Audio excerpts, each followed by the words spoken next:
यार भाई, आप ये पूछना चाहूँगा कि ज़ीशान पहले भी जुल्फ़ी भाई के साथ काम कर चुके हैं और मेरा तो फेवरेट गाना है तेरे जिया और देता है, मैं हर बार ही इनसे, लेकिन आपकी मुलाकात गालिबन नहीं हुई थी, आपने सिर्फ उनको टीवी पर ही देखा हुआ था, उनका नाम सुना हुआ था कोक स्टूडियो पे। जी। मेन स्ट्रीम पर भी आप नहीं आए थे, गाने अभी तक यूट्यूब तक महदूद थे। जी। फ़ोन आया जब या वॉइस नोट आया, मैसेज आया जुल्फ़ी भाई का, क्या हुआ फिर? मेरे लिए बहुत ही शॉकिंग मोमेंट था वो, जब जुल्फ़ी सर का वॉइस नोट आया। मतलब तकरीबन 1.5 साल पहले की बात है, सर्दियाँ थीं और मतलब हम लोग जो है वो तकरीबन 10, 11, 12 बजे सो के उठते थे। और उन्होंने गाना 2 AM बनाना था नहीं, आपके नहीं, साथ। ऐसा नहीं था। तो मतलब तकरीबन जो है वो मैं उठा और पानी-वानी पीने के लिए तकरीबन 9 बजे, वाइफ़ और बेटा सो रहा था। ठीक है। तो मुझे हम सबको आदत है जब हम सुबह उठते हैं तो उठ के पहले फ़ोन ढूँढते हैं फ़ोन की हाँ, तरफ। कहाँ है? तो मैंने भी साइड टेबल पे फ़ोन पड़ा था, मैंने फ़ोन को पकड़ा तो वैसे रैंडमली मैं ऐसे आँखें आधी खोली आधी बंद है, तो ऐसे करके चेक किया कि किसी को मैसेज, कोई कमेंट कोई आया हो किसी तरह की चीज़। तो वो व्हाट्सएप खोल के देखा तो आगे व्हाट्सएप के ऊपर मैसेज आया हुआ और डीपी नज़र आ रही है जुल्फ़ी सर की। ओए! हाँ।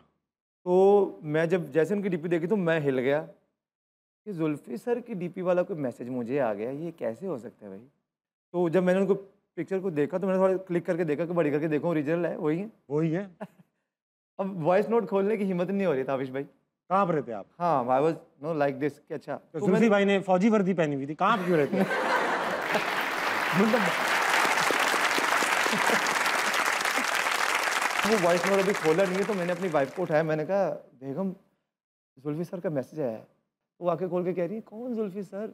ज़ाहिर बात वो म्यूज़िक कौन जुल्फ़ी? हाँ, तो उनको पता नहीं ज़्यादा म्यूज़िक का। तो मैंने कहा जुल्फ़ी सर का मैसेज आया है। कहते कौन जुल्फ़ी सर? मैंने कहा आपको पीछे कोक स्टूडियो में एपिसोड सुनाया था ना जो हिट हुआ था। हाँ। अब उस वॉइस नोट के अंदर क्या था ये नहीं मुझे पता था और मैं सोचें आप चलाते लिखा होता आइंदा कोक स्टूडियो करीब भी नज़र नहीं आई हो। उल्टा इतनी हाइप क्रिएट कर दी, देखो मुझे ये है जुल्फ़ी। खैर मैसेज क्या था? तो मैंने वो वॉइस नोट खोला और खोल के जो है ना मैंने उसको फ़ोन पे ऐसे लाउडली सुनने की कोशिश की कि वाइफ़ भी सुन ले। हाँ। तो उनका जो पहली जो उनकी आवाज़ थी जैसे मेरे कान में पड़ी कि ये जुल्फ़ी सर ही है, क्योंकि अभी तक मुझे ये लग रहा था मेरे दोस्तों में से कोई मज़ाक मेरा उड़ा रहा होगा, जुल्फ़ी सर की डीपी लगा के मैसेज कर देगा खुश हो जाएगा। सही बात। तो लेकिन जब उनकी मैंने ओरिजिनल आवाज़ सुनी तो उनका मैसेज ये था, उनके पहले अल्फ़ाज़ ये थे कि स्टार शाह मुझे आपका असली नाम तो नहीं पता, तो मैं आपको आपके इसी नाम से जानता हूँ। मैंने आपका कुछ काम देखा है जो मुझे बहुत अच्छा लगा है और आप जो है वो कोई लेयर रख के नहीं गाते, आप पता नहीं लिखते हैं, आप पता नहीं रैप करते हैं या गाते हैं, मुझे ये भी पता नहीं है, लेकिन आप जो भी कर रहे हैं दिल से कर रहे हैं और मुझे ऑनेस्ट लोग पसंद हैं। ये उनके रियल ये ऐसे कोट कर रहा हूँ मैं उनके अल्फ़ाज़ वाह! कि मुझे ईमानदार लोग पसंद हैं। तो मैं चाहता हूँ कि हम लोग मिलें। क्या ये बात उनका वॉइस नोट था। तो मेरे लिए ये एक बहुत ही बड़ा लम्हा था क्योंकि इस वॉइस नोट में मैं ये एक्सपेक्ट नहीं कर रहा था कि I will be a part of Coke studio या वो मेरे साथ कोई प्रोजेक्ट कर रहे हैं। बस मैं लम्हे जीने वाला बंदा, मेरे लिए लम्हा ही काफ़ी था। क्या बात है! क्या बात है! बहुत बढ़िया।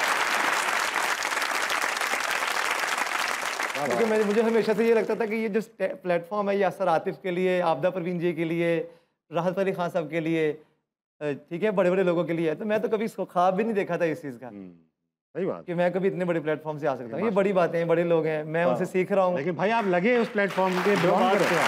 शुक्रिया।